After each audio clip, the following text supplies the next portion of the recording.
Good morning. మరొకసారి నా mind doctor TV ఛానల్కి స్వాగతం, సుస్వాగతం. ఈవేళ మన ఒక ఇంపార్టెంట్ సబ్జెక్ట్ మీద నేను మీతోటి మాట్లాడాలనుకుంటున్నాను.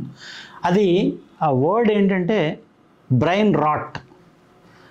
దీనికి ఎందుకు ప్రత్యేకత అంటే, బ్రెయిన్ రాట్ ఇంత ముందు కూడా మనం చాలా చోట్ల చదువుకుని ఉండొచ్చు, కానీ బ్రెయిన్ రాట్ అనే వర్డ్ని పర్టికులర్గా ఆక్స్ఫర్డ్ యూనివర్సిటీ వాళ్ళు ఈ ఇయర్ దాన్ని promoted as word of the year 2024.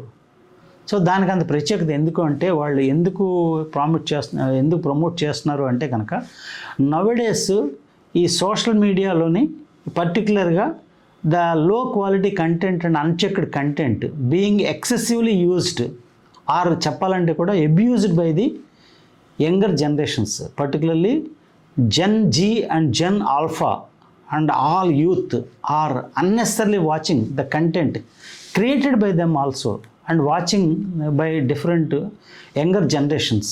So unnecessary and trivial, which is affecting our mental and intellectual factors.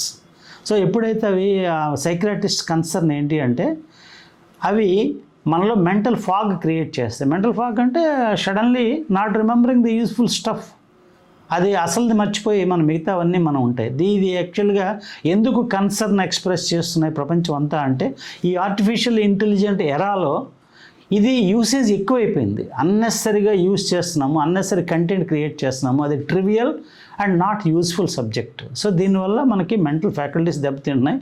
Particularly in the year 23-24, that is in 1 year 230% increasing in watching of the content. So అంటే ఎంత దారుణంగా పెరిగిందో చూడండి. ప్రతి వాళ్ళు కూడా, చిన్నవాళ్ళ నుంచి పెద్దవాళ్ళ వరకు అందరూ కూడా అన్నెసరీగా ఏమీ పని లేకపోతే ఏదో కంటెంట్ తీసుకుని అది వాచ్ చేస్తే దానివల్ల మన మైండ్ మీద ఎంత ప్రభావం ఉంటున్నది సైకియాట్రిస్ట్ ఇప్పుడు చెప్తుంది ఏంటంటే, ఎస్పెషల్లీ చిన్న పిల్లల్లో ద ఫ్రీ ఫ్రంటల్ కార్టెక్స్ అంటాం దీన్ని. ఇదేంటంటే మన ఫ్రంట్లో ఉన్న బ్రెయిన్ని ఫ్రీ ఫ్రంటల్ కార్టెక్స్ అన్నారు. ఎందుకంటే మనకి 3 బ్రెయిన్స్ ఉంటాయి. ఒకటి ఫ్రీ ఫ్రంటల్ కార్టెక్స్, దాని మిడ్ బ్రెయిన్. ఈ మిడ్ బ్రెయిన్ ఏదైతే ఉందో మనకి ఉంది, మ్యామల్స్ అన్నిటికీ కూడా ఉంది.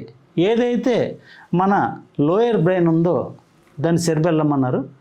సో ఈ సెరిబెల్లం అన్ని రెప్టైల్స్కి ఉంది. సో మనం ఏంటంటే ఆ రెప్టైల్స్ నుంచి, మ్యామల్స్ నుంచి గ్రో అయ్యి ఇప్పుడు హ్యూమన్ బీయింగ్స్ అయ్యాం. సో మనకే ప్రత్యేకం ఈ నియోకార్టెక్స్ అన్నది. అదేంటంటే CEO ఆఫ్ ది బ్రెయిన్ అంటారు. ఎందుకంటే all your logic, reasoning, judgement, all your advanced faculties are all here.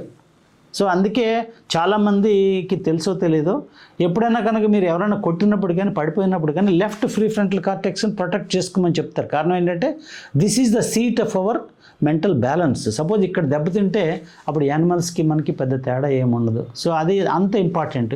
అది కనుక ఇప్పుడు చిన్నప్పటి నుంచి ఇక్కడ ఆ పార్ట్ మీద కనుక డ్యామేజ్ జరిగితే, ఎందుకు జరుగుతుంది? Unnecessary excessive usage of this trivial material created by this particularly younger generations అని వాళ్ళు వాపోతున్నారు. ఎవరు? సైకియాట్రిస్టులు, సైంటిస్టులు, వీళ్ళందరూ కూడా. సో కాబట్టి ఇప్పుడు మనందరికీ కూడా దీని నుంచి, ఈ వర్డ్ నుంచి మనం నేర్చుకోవాల్సింది ఏంటి అంటే, ఆ మెంటల్ రాట్కి గురవ్వకుండా చూసుకోవాలి, మెంటల్ ఫాగ్ రాకుండా చూసుకోవాలి, మెంటల్ ఫ్యాకల్టీస్ దెబ్బతినకుండా చూసుకోవాలంటే చిన్నపిల్లల్ని పర్టికులర్గా మనం దూరంగా పెట్టాలి. ఎందుకంటే ఈ నియోకార్టెక్స్ అనేది ఓవర్ ది ఇయర్స్ పెరుగుతుంది. మీకు చిన్నప్పటి నుంచి అది ఒక 21 నుంచి 25 వరకు కూడా నియోకార్టెక్స్లో ఈ న్యూరాన్స్ పెరుగుతూనే ఉంటాయి, చేంజెస్ జరుగుతూనే ఉంటాయి. సో వాటిని పర్టికులర్లీ యంగ్ ఏజ్లో మనం ఎంత తగ్గించుకోగలిగితే, వాటిని డ్యామేజ్ జరగకుండా చూసుకోగలిగితే అంత మంచిది.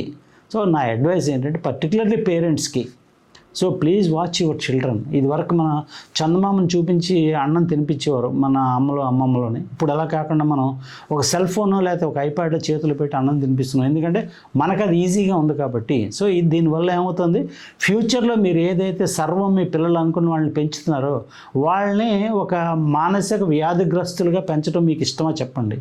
ఇంత ఖర్చు పెట్టి, ఇంత చేసి, ఇంత శ్రమపడి వాళ్ళని మంచి పిల్లలుగా తీర్చిదిద్దితే, మీలాగా మంచి ఆరోగ్యవంతులుగా చేయగలిగితేనే కదా మీ తల్లిదండ్రుల యొక్క గొప్పతనం. సో ఇది ఒకసారి మీరు నోటీస్ చేయమని చెప్పి నా అందరికీ నా విన్నపం. Thank you very much.